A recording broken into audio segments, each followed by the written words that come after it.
Alhamdulillahi ladzi sarofana bitasrifin nuril iman. Ashadu an la ilaha illallah wahdahu la syarikalah wa ashadu anna Muhammadan abduhu wa rasuluhu amma ba'du. Qala Allah ta'ala fil Qur'anil Karim wa huwa asdaqul qailin. A'udzu billahi minasyaitonir rajim. Bismillahirrahmanirrahim. Innallaha ma'as sabirin. Shadaqallahul adzim. Pertama-tama para jamaah yang saya hormati beserta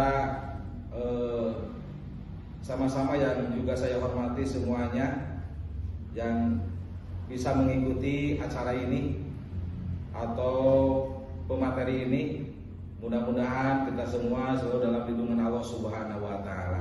Amin. Puji dan syukur kita panjatkan kepada Allah Subhanahu wa taala. Shalawat berserta salam mudah-mudahan selalu tercurahkan kepada junjungan kita, yakni Habibana wa Nabiyana Muhammad Sallallahu alaihi wasallam.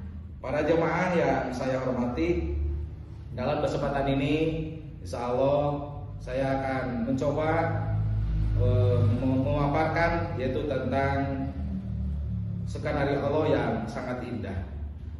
Para hadirin semuanya yang dimuliakan oleh Allah Subhanahu wa taala. Nabi Ibrahim alaihissalam adalah bapaknya para nabi. Mengapa disebut bapaknya para nabi? Dalam kisah ini mengandung kisah inspiratif dan mengandung jutaan hikmah di dalamnya. Gelar bapak para nabi ini dimulai ketika Nabi Ibrahim ingin memiliki keturunan. Kisahnya bermula ketika Nabi Ibrahim menikah putra pamannya yang cantik jelita, yaitu Siti Sarah. Jamaah. Halo jamaah. Ada yang namanya Siti Sarah? Ada. Iya, terima kasih. Mudah-mudahan bisa mencontoh dengan perilaku yang dikisahkan di dalam kisah ini adalah Nabi Ibrahim. Nabi Ibrahim dan Siti Sarah sudah menikah sudah lama, tetapi tidak mempunyai anak. Beliau hijrah ke Mesir ketika itu dengan kesabarannya, dengan diuji oleh Allah Subhanahu wa taala kesabarannya. Beberapa tahun menikah, beliau tidak dikaruniai anak oleh Allah Subhanahu wa taala. Mungkin Allah Subhanahu wa taala menguji dirinya bagaimana sejauh mana kesabarannya, sesuai dengan hadis Nabi yang diriwayatkan oleh Tirmidzi nomor 2232 yang berbunyi an Abi Hurairah radhiyallahu anhu qala Nabi sallallahu alaihi wasallam majalal balau bil mu'minin wal mu'minati fi nafsihi wa walidihi wa mali hatta yaqau wa ma alaihi khati'atu, yang artinya adalah diriwayat hadis dari Abu Hurairah, Rasulullah SAW berkata, cobaan itu akan bersama orang mukmin, baik mukmin laki-laki ataupun mukmin perempuan, yang sebaik dan dikisari, baik dengan dirinya atau hartanya atau anak-anaknya, sehingga dia berjumpa dengan Allah yang kalau itu dia tidak berdosa. Itu hadisnya yang diriwayatkan oleh Tirmidzi. Kesabarannya dalam pernikahannya tidak dikaruniai anak sudah lama. Ya, apalagi dia hijrah ke Mesir. Di Mesir timbullah kerajaan, rajanya yang dolim. Kedatangan Nabi Ibrahim dan Siti Sarah itu di bahasa kasarnya dicium oleh Allah, yang dicium.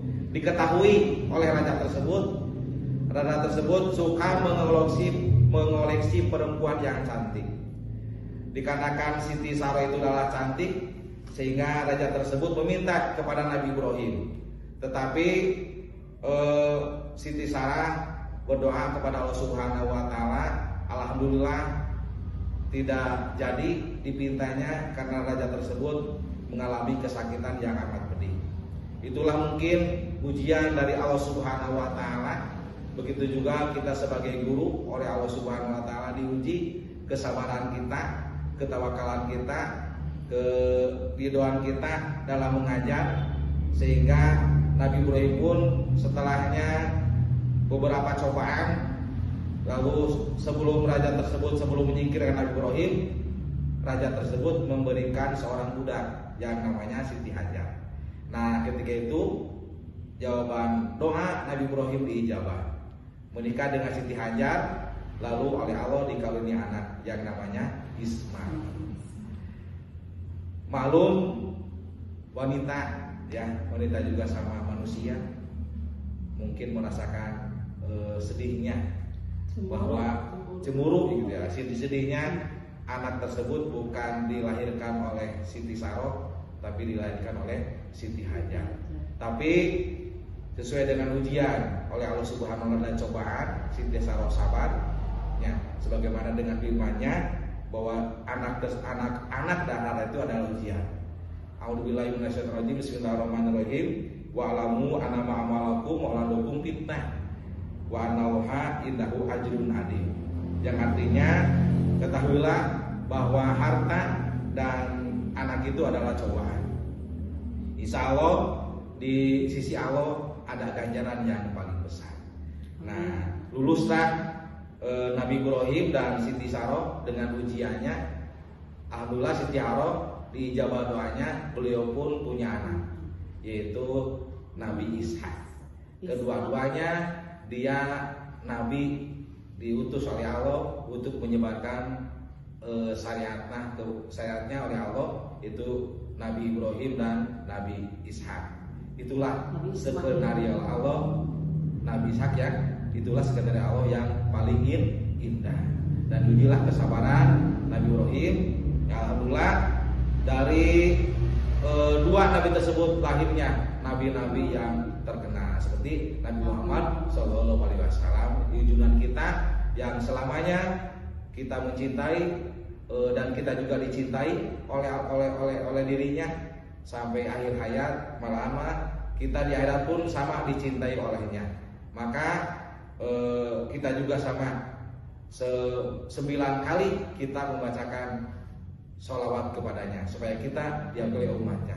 Itu mungkin yang saya bisa sampaikan dikaitkan dengan pendidikan, bahwa pendidikan guru itu, ya, pendidik harus mempunyai sifat kesabaran dalam mendidik anak, juga seperti sabarnya Nabi Ibrahim dan Siti Saroh dan Siti Hajar. Itu demikian, mudah-mudahan dimanfaatkan oleh Allah Subhanahu wa taala. Kelebihannya dan kekurangannya mohon maaf. Udma sofa nama kadar. Wassalamualaikum warahmatullahi wabarakatuh. Waalaikumsalam warahmatullahi wabarakatuh.